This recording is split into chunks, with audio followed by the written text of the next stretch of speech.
to another edition of Cannabis Health Radio. I'm Ian Jessup. And I'm Corey Elland. Before we get to our guest, I want to make an important announcement. Cannabis Health Radio is at a crossroads. The feedback we've had about our podcast has been most encouraging.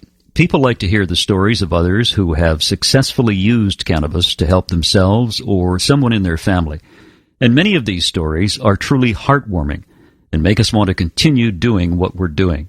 But we can't do it without the financial support of our listeners. The podcast is costing us money, both in terms of equipment and website costs, and additionally, Corey and I have been doing this without payment. Over the next several weeks, we're putting out an urgent appeal to listeners to make a small contribution, either a one-time contribution or a small monthly donation. If we get enough funding, we will continue doing this. If not, we'll be forced to shut it down. While we seek assistance from listeners, we will also be seeking sponsorships to help us out. We're looking at everything to allow us to continue talking to people around the world about using cannabis as medicine. So, our urgent appeal to you, dear listener, is this. Help sustain Cannabis Health Radio by going to our website, cannabishealthradio.com, and you'll find ways to make a contribution, either through PayPal or Patreon. PayPal is a one-time donation. Patreon is a monthly donation. And thank you for listening, and thank you for your support. And now let's get to our guest. Cervical cancer is due to the abnormal growth of cells that have the ability to invade or spread to other parts of the body. Early on, typically no symptoms are seen, and later symptoms may include abnormal vaginal bleeding, pelvic pain, or pain during sexual intercourse. Worldwide, cervical cancer is both the fourth most common cause of cancer and the fourth most common cause of death from cancer in women. And joining us from California is Stacy, who doesn't want us to use her last name, which we respect. And she's here to tell the story of the use of cannabis to treat cervical cancer in her family. Stacy, thanks very much for joining us. Thank you for inviting me. Tell us the story of your daughter's diagnosis of cervical cancer. Okay, my daughter was 28 years old when she went to have an annual pap smear and all, and the doctor told her that she had HPV and she had a few lesions on her cervix. And what they would need to do is remove those lesions, and it would cause her more than likely to have to, when she went to have a family, she would miscarriage.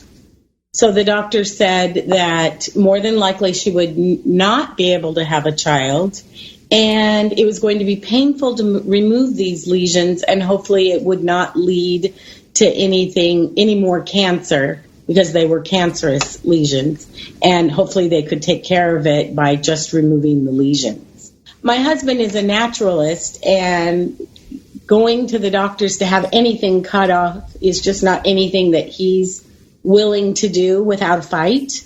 So he really started researching different ways to handle cancer, and that's when he came across Run from the Cure, Phoenix Tears, and Corey Elland's story. And was your daughter accepting of the use of cannabis once your husband and yourself did the research? Yes, because she was afraid, and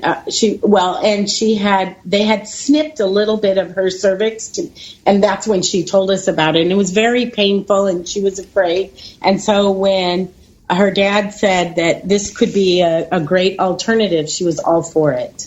Okay, and she was at the time 28 years old. Yes. Yeah, was she married at all? No. Okay. In fact, she's getting married in September of this year. That's right, this September. Yes. Oh, that's fantastic. Thank you. So she started taking the cannabis. Tell us about that. Okay, so Tommy did a lot of research on getting cannabis oil. So he actually grew it and made the oil. And so she started ingesting it. But what she found was, of course, it made her very high. So we tried, Corey, what was the name of that that supplement you said that's really good with being dizzy. Oh, I forgot what it is. Choline. Yes. So we bought some of that, and that helped tremendously. However, she was having a hard time waking up because I don't think she got her doses quite right. So my husband said, well, let's try making suppositories out of it. So we did that, and she started using suppositories vaginally. Mm-hmm. And she didn't get high at all doing that. And so she did both. She did mainly suppositories, but on days that she wasn't working, then she also ingested. She then went back to the doctor's, and told the doctor, this is what I'm going to do. And the doctor, he wasn't really open to it, and he said there's no research on cannabis oil. So he says he couldn't take 100 women doing it the doctor's way and 100 women doing it the cannabis way. And I mean, there's just no research on it. But she said, I'm not going to let you remove anything. I want to give it a shot. So he gave her 3 months and said, if you're not showing huge moves towards it going away, then we have to do what we have to do. But he did give her 3 months. The medical profession tends to say that there isn't any research on the use of cannabis for cancer, but the research goes, as far as I know, all the way back to 1974 by the U.S. government, which proved that cannabis kills cancer. Isn't that crazy? It is.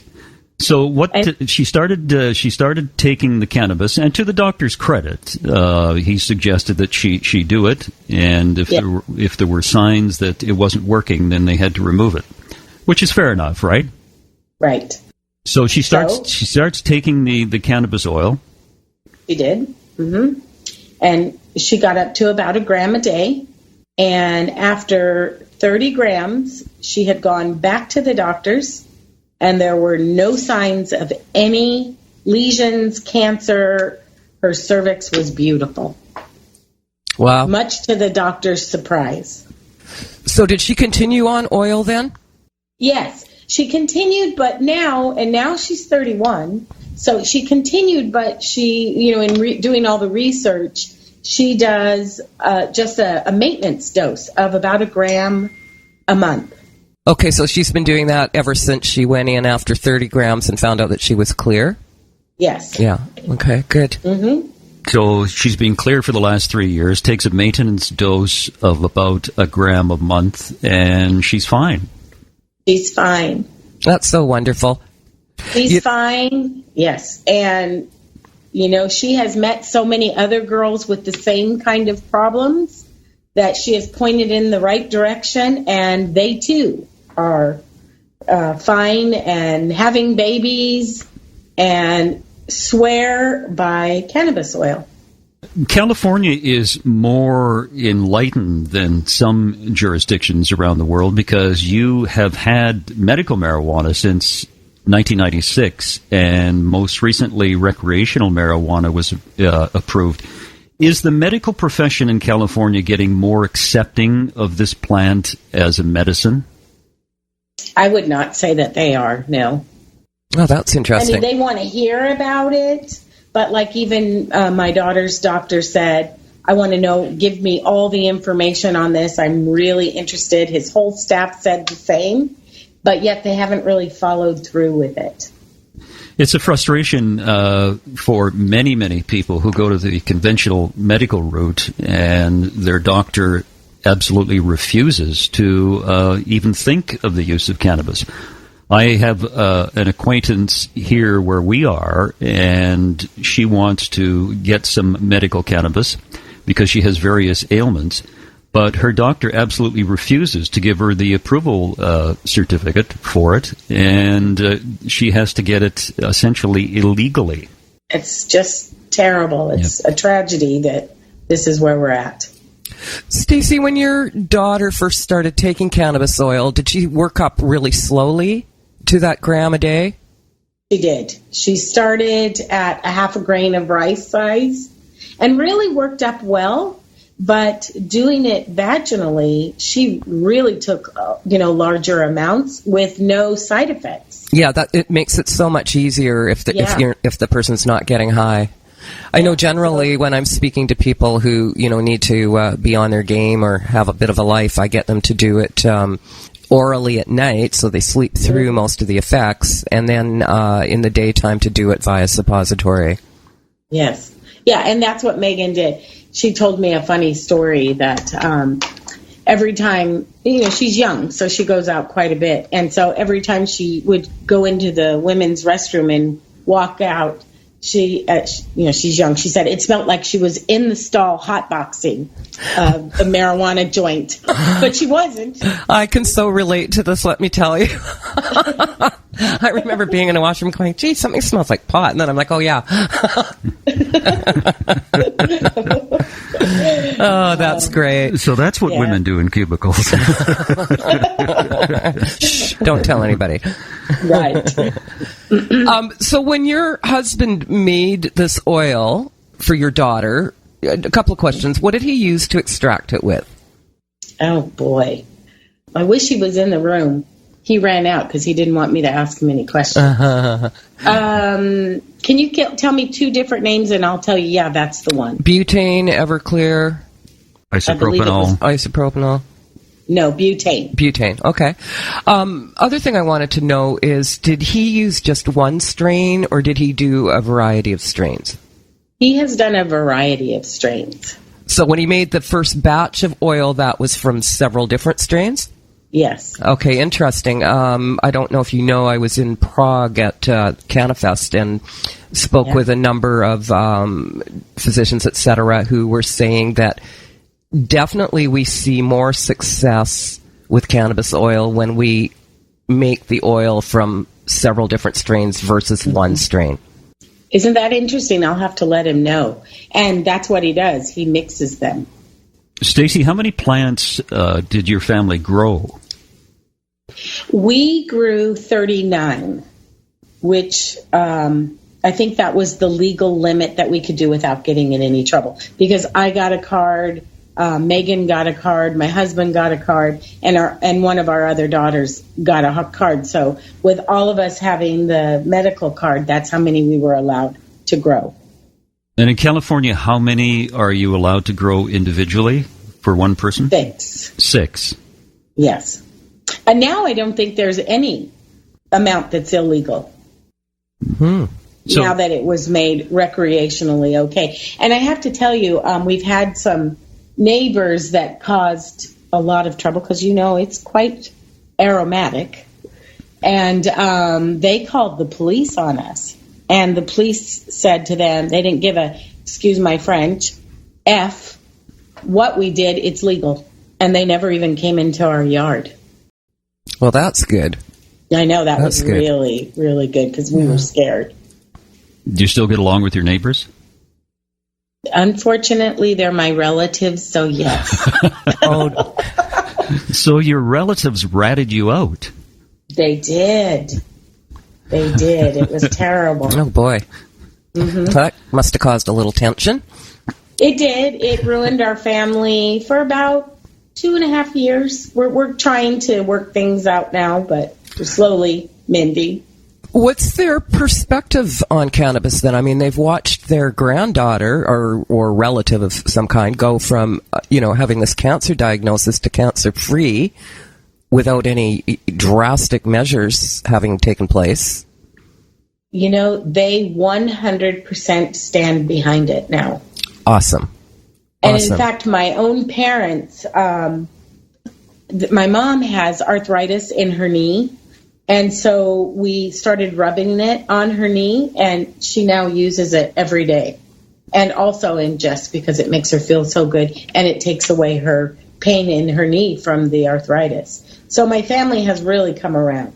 Great. It's all a process, That's why Ian and I are doing the show, to try and get the word out there and bring it to the attention of people. Stacy, I want to go back to when you said your daughter was tired and had trouble getting up, and you gave her Choline. Mm-hmm. And did that make very much of a difference in terms of the way she felt? It did. She would get very paranoid when she first started. From getting high, it made her very, very paranoid. So the day she started taking that, it took away that feeling of paranoia and actually helped subside the feeling of being high. And not only has that worked on her, but other people that we have pointed in that direction, we've also told them to use it. And every single person has said it takes away that feeling of paranoia. And it does. I'm the queen of paranoia on pot, let me tell you. And acetylcholine was the reason I was able to, get my dose up. And certainly I've had a number of people, tons and tons of people who have said what a difference that made. And also, I take acetylcholine in the morning. If I'm kind of dragging in the morning, if I've, taken a bit too much of a dose at night or something, I take acetylcholine, and I'll snap to in 10, 15 minutes. Oh, that's good to know. Mm-hmm. When your daughter took it, how soon, before she started taking the acetylcholine, let me back up. I've kind of stumbled. Back up, there I've stumbled my way through this. When your daughter was taking acetylcholine, when did she take it? The acetylcholine she took at the very same time that she ingested. So I know that it said, I think she was instructed to take it like 2 hours before she ingested the cannabis, but that didn't work for her. So she just took it at the very same time that she ingested the oil. It kicked in right when the cannabis kicked in. Okay. Corey, when did you take yours? A half hour before. Just a half hour before. So is it something you have to experiment with? It's different for each individual? Stacy took hers at the same time. I guess within an hour of taking it. Yeah, within an hour I think would do it. Yeah. I don't think I'd have any bigger of a time difference, though. And it's not a very expensive supplement, is it, Stacy? No, and you can get it right at a local, health food vitamin store. Yeah, absolutely. Listeners should be aware that there is a product out there called acetylcholine. It is not the same thing. So if you're after acetylcholine, it is spelt Citicoline. Citicoline.